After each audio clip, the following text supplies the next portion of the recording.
mereka bukan hanya korban perang. Mereka adalah bukti hidup dari sebuah luka sejarah yang berusaha disembunyikan selama puluhan tahun. Di balik wajah tenang nenek-nenek renta di masa kini, tersembunyi kisah mengerikan yang tak mampu dilupakan. Inilah kisah 5 wanita Korea yang menjadi comfort woman atau budak pelampiasan nafsu bagi tentara Jepang pada masa Perang Dunia Kedua. Kisah pertama, Kim Bok-dong, sang penyintas dan pejuang. Kim Bok-dong masih berusia 14 tahun saat tentara Jepang datang ke rumahnya. Mereka memberitahu ibunya bahwa gadis kecil itu akan bekerja di pabrik militer sebagai penjahit. Tapi kenyataannya, dia dikirim ke stasiun kenyamanan di berbagai negara, dari Cina hingga Indonesia. Setiap hari, Kim Bok-dong dipaksa melayani hingga 20 tentara. Ia tak tahu berapa lama waktu berjalan, karena tak ada jam, tak ada hari libur, dan tak ada belas kasih. Setelah perang usai, ia kembali ke Korea dalam kondisi hancur, baik fisik maupun mental. Selama puluhan tahun, ia menyimpan rahasia itu sendiri. Ia tak pernah menikah. Ia merasa tubuh dan harga dirinya sudah diambil sejak usia belia. Tahun 1992, Kim Bok-dong akhirnya memberanikan diri bicara. Ia berdiri di depan publik dan menyuarakan apa yang tak mampu diceritakan oleh ribuan korban lain. Ia menjadi simbol perjuangan para comfort women. Sampai akhir hayatnya pada 2019, Kim Bok-dong tetap menuntut permintaan maaf resmi dari pemerintah Jepang. Kisah kedua, Liang Su, suara yang menolak dibungkam. Liang Su berusia 16 tahun saat dijebak oleh seorang kolaborator lokal yang menjanjikan pekerjaan di rumah sakit militer.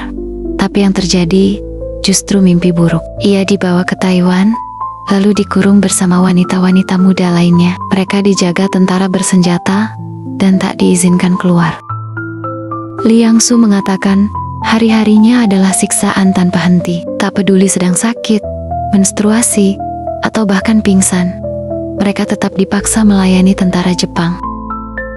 Saat perang usai, ia tak langsung bisa pulang. Butuh waktu bertahun-tahun hingga akhirnya ia kembali ke Korea dalam kondisi penuh trauma dan stigma sosial.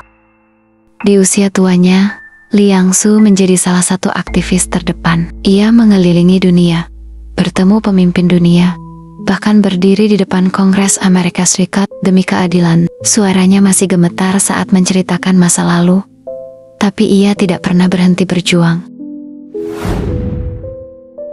Kisah ketiga, Gil Won-ok, luka yang tak pernah sembuh. Gil Won-ok baru berusia 13 tahun ketika dijebak. Ia dibawa ke Harbin, Tiongkok, dan dipaksa menjadi budak nafsu di sebuah barak militer. Selama bertahun-tahun, ia mengalami penyiksaan fisik dan psikologis yang membuatnya tak bisa punya anak. Ia pernah mencoba kabur, tapi setiap usaha melarikan diri selalu berakhir dengan pemukulan atau hukuman lebih berat. Setelah perang berakhir, Gil Won-ok kembali ke Korea. Ia sempat masuk biara karena merasa dirinya sudah tidak suci dan tak pantas hidup di dunia luar. Tapi tak lama kemudian, ia keluar dan mulai berbicara.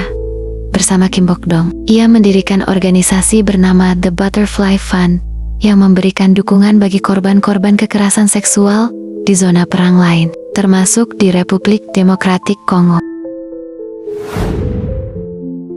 Kisah keempat, Kim Gunja, kematian yang sepi. Kim Gunja tidak pernah bermimpi untuk hidup seperti itu. Ia hanya seorang gadis desa di provinsi Gyeongsang. Saat pasukan Jepang datang ke desanya, ia diambil begitu saja tanpa penjelasan. Ia menjadi comfort woman selama lebih dari 3 tahun. Ia mengalami infeksi parah karena kekerasan seksual yang terus-menerus, dan sempat tak sadarkan diri selama berminggu-minggu. Ia pernah melihat teman sekamarnya mati karena pendarahan, dan mayatnya dibiarkan membusuk. Kim Gunja kembali ke Korea dengan tubuh lemah dan hati hancur. Ia sempat diam selama lebih dari 40 tahun. Baru pada tahun 1990-an, ia mulai berbicara di depan publik. Namun berbeda dengan korban lain yang menjadi aktivis, Kim lebih memilih diam. Ia hanya mau cerita ketika diwawancarai secara pribadi. Ia meninggal pada tahun 2017, dalam keadaan kecewa karena permintaan maaf dari Jepang tak pernah benar-benar datang. Yang terakhir, Lee Ok-seon direnggut dari jalanan.